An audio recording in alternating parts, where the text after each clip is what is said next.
So since we're dealing with a z-distribution, our data looks like this. It has this nice symmetric shape to it. This is one of the most important characteristics about the z-distribution, or normal distribution as it's sometimes called. So we plot the mean right in the middle of the graph, the 14%. And because it's symmetric, we know that 50% of the data falls on this side of the 14% and 50% of the data falls to this side. So we know right away the probability of observing a return greater than 14% is 50%, and we have a 50% probability of observing a return less than 14%. That's something we know right away just based on the symmetry of the normal distribution. So we want to find the probability of observing a return between 16% and 20%. So let's just add those to the x-axis, and those go to the right of the 14% because they're both greater than 14%.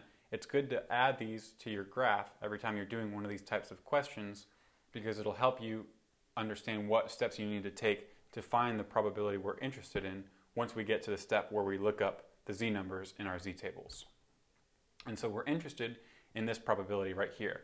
The numbers on the x-axis, again, represent the actual returns, the 16% and the 20%. The area under the curve represents the probability of observing a rate of return in between those two numbers in that interval. And so that's the probability we're after. So first, we need the z-numbers for these two returns. We need to convert the returns to some standardized number that we can look up in our tables.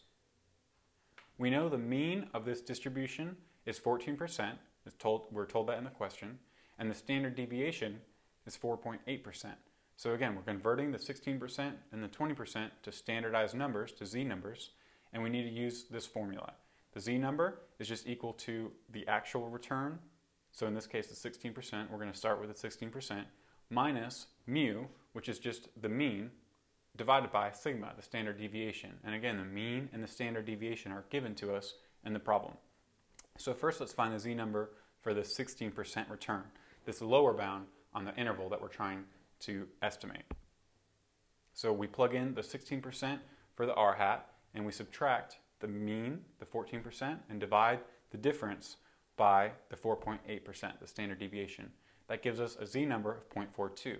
So we'll just put that on the table. We want to do the same thing for the 20%.